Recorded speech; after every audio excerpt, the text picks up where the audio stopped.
নমস্কাৰ ছাত্ৰ ছাত্ৰীসকল সকলোকে স্বাগতম জনাইছোঁ বিকে এডুকেশ্যন ইউটিউব চেনেললৈ মই ভূপতি আজি আমি শিকিবলৈ ওলাইছোঁ নতুন এটা অধ্যায় ট্ৰিগনমেট্ৰিৰ পৰিচয় আমি আগৰ ভিডিঅ'সমূহত লেসন 7 আৰু 6 টো কমপ্লিট কৰা হ'ল তোমালোকে যদি আগৰ ভিডিঅ'সমূহ চোৱা নাই প্লিজ চাই ল'বা আজি আমি নতুন এটা অধ্যায় আৰম্ভ কৰিবলৈ ওলাইছোঁ অষ্টম অধ্যায় ট্ৰিগনমেট্ৰিৰ পৰিচয় গতিকে এইটো অধ্যায় ইম্পৰ্টেন্ট হয় আৰু এইটো সহজ হয় যদি তোমালোকে ভালদৰে প্ৰথমৰ পৰা মনোযোগ দি অংকবিলাক কৰা তো আমাক এইটো টি আছে ট্ৰিগনমেট্ৰি কিছুমান অনুপাত দিয়া আছে সেইবিলাক আমি আজি আলোচনা কৰিম ইয়াতে ট্ৰিগনমেট্ৰি অনুপাত তো আমি ত্ৰিভুজ এটা আঁকিলম প্ৰথমতে তো ট্ৰিগনমেট্ৰিৰ পৰিচয়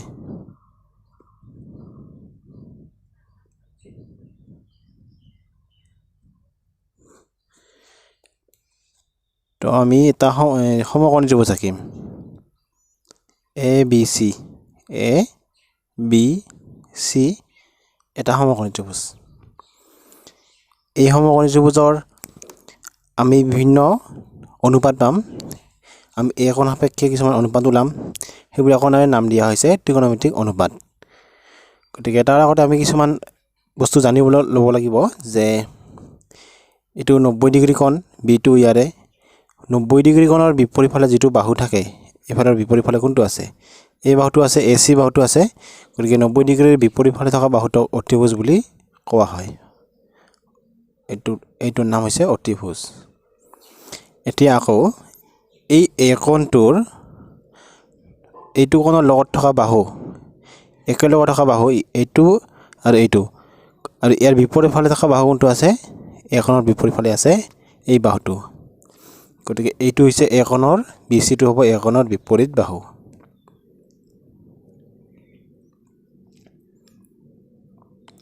গতিকে একোণৰ বিপৰীত বাহু হ'ব এইটো BC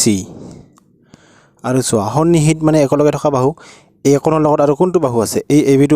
বাহুটো আছে AB গতিকে এইটো হ'ব একোণৰ সন্নিহিত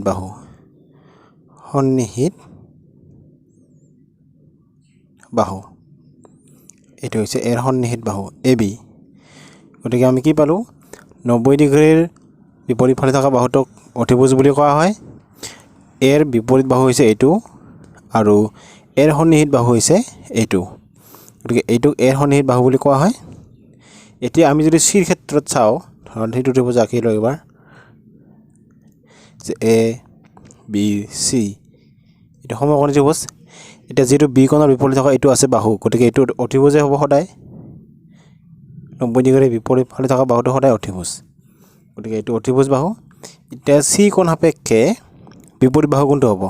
C ৰ বিপৰীত ফালে আছে এই বাহুটো গতিকে এইটো হ'ব C ৰ বিপৰীত বাহু আৰু এই C ৰ সন্নিহিত বাহু কোনটো হ'ব C ৰ এইটো অতিভুজ গতিকে এইডালে হ'ব সন্নিহিত বাহু এইটো C ৰ সন্নিহিত বাহু তো বিভিন্ন ক্ষেত্ৰত এইবিলাক আমি ভূমি লম্ব বুলিও কওঁ কিন্তু কিতাপত সন্নিহিত আৰু অতিভুজ আৰু এৰ বিপৰীত বাহুবোৰ এনেকৈ লিখা আছে সেইকাৰণে আমি এনেকৈ কৰি আছো এতিয়া আমি ট্ৰিগনমেট্ৰিক অনুপাতবিলাক লিখিম এতিয়া তো প্ৰথমতে আহে এৰ আমি একোণ সাপেক্ষে উলিয়াইছো এৰ সাইন তো এটা সংক্ষিপ্তত কোৱা হয় সাইন একোণ ইকুৱেল টু এইটোৰ ক্ষেত্ৰত আহে একোণৰ বিপৰীত বাহু অনুপাত অতিভুজ গতিকে সাইন এ মানে কি আহে একোণৰ বিপৰীত বাহু বাই অতিভুজ তাৰপিছত এতিয়া একোণৰ বিপৰীত বাহু কোনটো আমি অলপ আগতে লিখিলো একোণৰ বিপৰীত বাহু হৈছে এইটো BC গতিকে এইটো হ'ব BC আৰু অতিভুজ কোনডাল অতিভুজ হৈছে AC গতিকে কি হ'ব BC বাই AC তো ত্ৰিভুজবিলাক যদি ABC ৰ জাগাত PQR হয় তেতিয়াহ'লে এইবিলাক বদলি যাব হয়তো এইটো P কোণ হ'ব পাৰে তো কোণ সাপেক্ষে এইবিলাক মানবিলাক আমি এইটো বদলি যাব কিন্তু এইটো মান ঠিকে থাকিব যে যেটো কোণৰ উলিয়াব পাৰে সেইটো কোণৰ বিপৰীত বাহু আৰু তলত কি হ'ব অতিভুজ এতিয়া আমি সাইন টুৰ পাই গলো এতিয়া দ্বিতীয় অনুপাত আহে কোসাইন এৰ কোসাইন অনুপাত কোসাইন সংক্ষিপ্তত কস এ বুলি কোৱা হয় তো কসৰ ক্ষেত্ৰত কি আহে কস এ মানে হ'ব এ কোণৰ সন্নিহিত বাহু আৰু তলত আহে অতিভুজ গতিকে এখনৰ সন্নিহিত বাই অতিভুজ গতিকে এখনৰ সন্নিহিত বাহু কোনটো আছিল এইটো এখনৰ সন্নিহিত বাহু হৈছে এইটো এ বি গতিকে সন্নিহিত কি আহিলে এ বি আৰু অতিভুজ আহি যাব অতিভুজটো এ চি হয় গতিকে এ চি এতিয়া চাইনৰ পাই গ'লোঁ এতিয়া আমি আহিম টেনজেণ্ট তৃতীয় অনুপাত এৰ টেনজেণ্ট তাৰমানে সংক্ষিপ্তত আমি কি বুজো ইয়াক টেন এ বুলিও কোৱা হয় আমি অংকবিলাক কৰাতে এইটো লিখিম টেন এ এতিয়া টেন মানে আছে এ কোণৰ বিপৰীত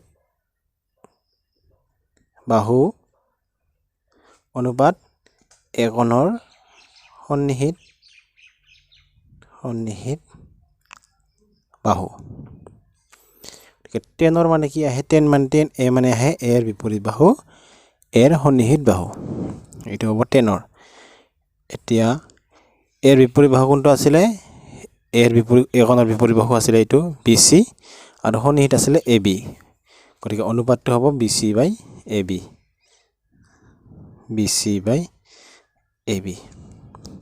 গতিকে মনত ৰাখিবলগীয়া বস্তুটো হৈছে এইখিনি তো এইবিলাক সলনি হৈ যাব যিহেতু এ বি চিৰ জেগাত আমি এ বি চি আহিছে যদি B Q R M N থাকে তেতিয়াহ'লে এইবিলাক বেলেগ আহিব গতিকে এইখিনি বস্তু মনত ৰাখিলে হ'ল গতিকে আৰু তিনিটা আছে যদি তোমালোকৰ এই তিনিটা মনত থাকে সাইন তাৰপিছত কছ তাৰপিছত টেন এই তিনিটা মনত থাকিলে বাকী তিনিটা নিশ্চয় উলিয়াব পাৰিবা ধুনীয়াকৈ এতিয়া চা কেনেকৈ উলিয়াবা মই কৈ আছোঁ তো এতিয়া আহিল এৰ কছেকেণ্ড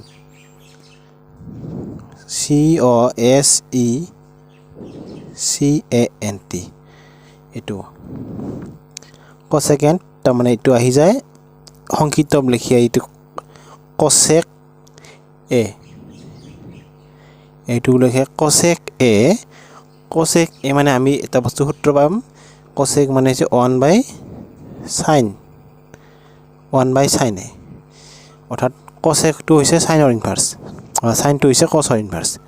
গতিকে কছেক এ মানে হৈছে 1 বাই সাইন এ সাইনটো উল্টাই দিলে কছ পাম আৰু কছটো উল্টাই দিলে আমি কি পাম সাইন পাম গতিকে সাইনটো কি আছিলে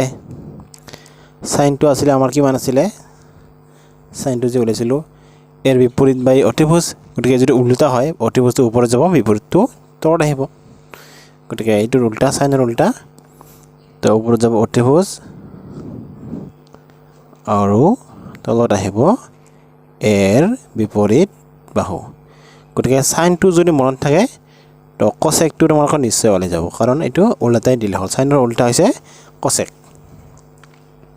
তো একেদৰে এইটো বদলি যাব সাইনৰ ক্ষেত্ৰত আছিল B C by A C গতিকে এইটো হ'ব A C by B C যে এইখিনি বস্তু মনত ৰাখিলে হ'ল এইখিনি ইম্পৰ্টেণ্ট হয় আৰু নেক্সট এতিয়া আহিব ছেকেণ্ড এতিয়া আহিব এৰ ছেকেণ্ড বা সংক্ষিপ্তত ছেক এ বুলি কোৱা হয় ছেক এটো হৈছে কছৰ উল্টা কছৰ ইনভাৰ্স গতিকে ইনভাৰ্স অফ কছ এ এতিয়া আমি কছটো কি পাইছিলোঁ কছটো আছিলে সন্নিহিত বাই অতিভুজ গতিকে ছেকটো ইয়াৰ উল্টা ইনভাৰ্স অতিভুজটো ওপৰত যাব সন্নিহিতটো তলত আহিব গতিকে কি হ'ব ওপৰত আহি যাব অতিভুজ আৰু তলত আহি যাব সন্নিহিত বাহু এৰ সন্নিহিত বাহু এইটো ছেকৰ এ গতিকে এইবিলাক উদলি যাব যিটো কছৰ আছিল A B by A C আছিল গতিকে এ চি বাই কি হ'ব এ বি এতিয়া আহিল আৰু নেক্সট এটা বাকী আছে কট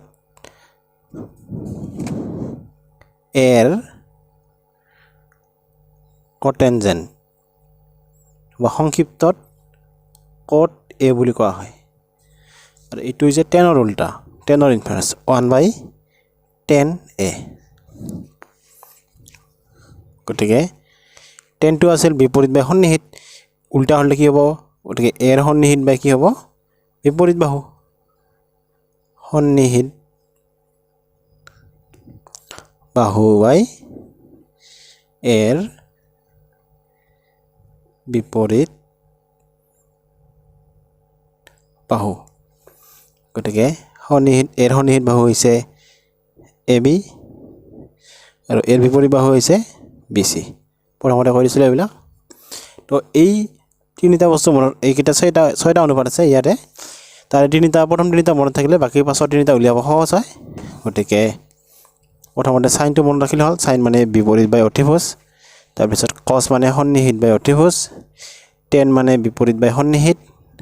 এই তিনিটা মনত থাকিলে বাকীকেইটা আমি নিশ্চয় পাৰিম চাইনৰ ইনভাৰ্চ কছেক চাইনৰ ইনভাৰ্চ কছেকটো ইনভাৰ্চ হ'লে কি হ'ব অতিভুজটো ওপৰত বা বিপৰীত বাহুটো তলত তাৰপিছত কছৰ ইনভাৰ্চ চেক অতিভুজটো ওপৰত সন্নিহিতটো তলত হ'ব এইটোৰ ক্ষেত্ৰত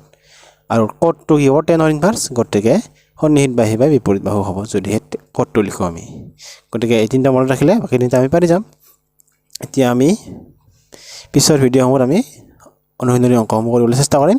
তো এইখিনি বস্তু তোমালোকে মনত ৰাখিবা তেতিয়াহ'লে আমি পিছৰ অংকসমূহ কৰিবলৈ সুবিধা হ'ব তো ভিডিঅ'টো যদি ভাল লাগিছে লাইক কৰি দিবা চেনেলটো ছাবস্ক্ৰাইব কৰিবা আৰু বেল আইকনটো দবাই দিবলৈ নাপাহৰিবা ধন্যবাদ